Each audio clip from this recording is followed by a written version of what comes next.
Well, hi, thanks for joining me here in my shop.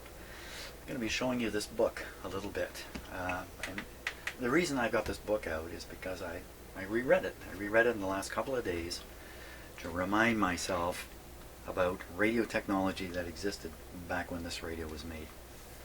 This radio was built 1927-28, probably sold in 1928. This book, Wireless Course, by Gernsback. Now that's a big name, Gernsback. If you read a lot of this kind of stuff, you'll see this guy had his fingers into a lot of stuff. Don't know about these other two individuals. They wrote this book, I guess you can't see it, but embossed on here it says Experimenter Publishing Company. 19 I didn't reveal it yet. So there's the guy who originally owned it, John Smith. Yeah, okay. Here we are. 12th edition. New York City. See the date down there? 1923. A treaty of instruction and reference covering radio, telegraphy, and telephony. Preface. Now I'm going to read a little bit of this to you. Yeah, sorry, but I think it's just worth hearing this. I mean, this video is about this book. Okay? Start here. Today, this is 1923, of course. Today, the wireless receiving set is an established household requisite, and tomorrow it will be an absolute necessity in the home, just as much so as the telephone. So think about that. 1923, a lot of people had radios in their homes. A lot of people didn't yet. Did I say telephone? A lot of people had radios in their homes, and a lot of people didn't yet. But everybody had a phone. They never thought about that. There was a time where people had this weird instrument in their homes that they could talk to people on, but there's no radio in their homes. Isn't that interesting? So I thought it was anyway. I think here it says, when in 1911 the writer and his associates wrote the first edition of this course, radio was still in its babyhood, and the general public looked upon it as something of a freak. It is true that there were a number of amateurs listening in every night with their more or less crudely built crystal receiving outfits to the dots and dashes sent out by the government stations, and by ships at sea, and to the amateurs operating their spark stations. But it was not until the perfection of the vacuum tube and its general use, bringing with it the development of the radiophone and broadcasting, that the public at large took notice of radio. So, 1923. Guys, looking back at history. In fact, talk about looking back at history. We skip to the back of this book. It has a whole section on history. All these guys here. It's a great book. Because remember, this is written in 1923. This is somebody looking back from 1923 and talking about things as if 1923 was the modern world, which it was. So who we got here? We got Hertz. Okay, we got Edison.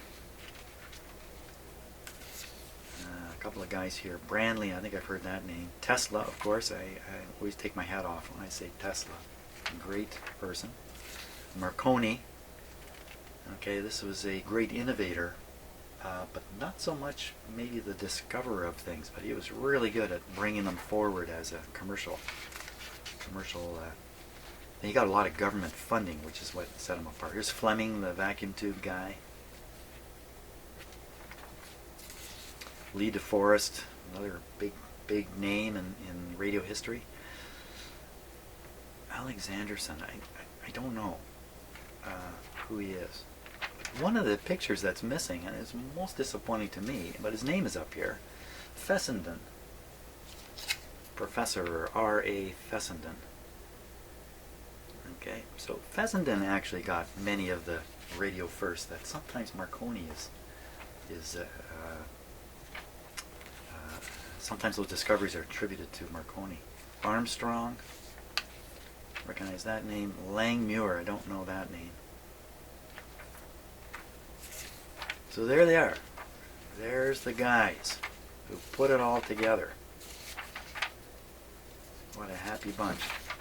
Lots of interesting reading in here about the history of all this stuff. History of the coherer. Do you know what a coherer is? You probably don't. Well, you might. If you're watching this video, you might. And in this book are all these fantastic diagrams showing different radio circuitries as they were being developed and explaining them all in great detail. But all of this earlier than the radio I'm working on. All of this. There's a heterodyne oscillator, and a crystal receiver. They weren't doing what you might think that was all about. Now, I've got some pages marked here on purpose. Look at that thing. Variometer. Variometer. The proper term for this is a variometer. It appears in a lot of these old radios. Here's a picture of one here. This one's much more fancy than this one. So there's an internal coil and an external one. And you can even see a diagram of how they're wired. Or what happens is you rotate the inner coil south, north. So here they're adding south, north, south. Here they're interfering with each other. Turns out the ratio of impedance in these kinds of devices, if they're well built, could be as high as 1 to 4. So you have 1 at one extreme and 4 times the inductance at the other extreme. Here's another way of doing similar things. These are coils that slide inside of coils, and you would slide them back and forth.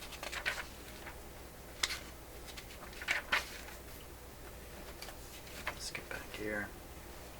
Here's another one here.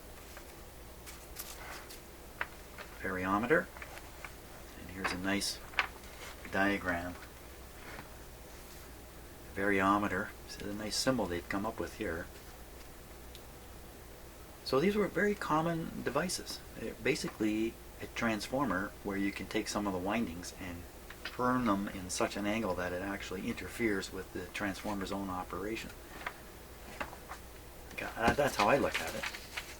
So here's another example here. This is getting very close to the radio that I'm working on here. I have a variometer right in the antenna circuit, varying the impedance of the antenna.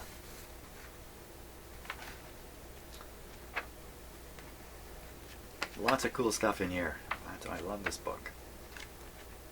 So there we are. Gernsback's wireless course. Hope you enjoyed that little tour.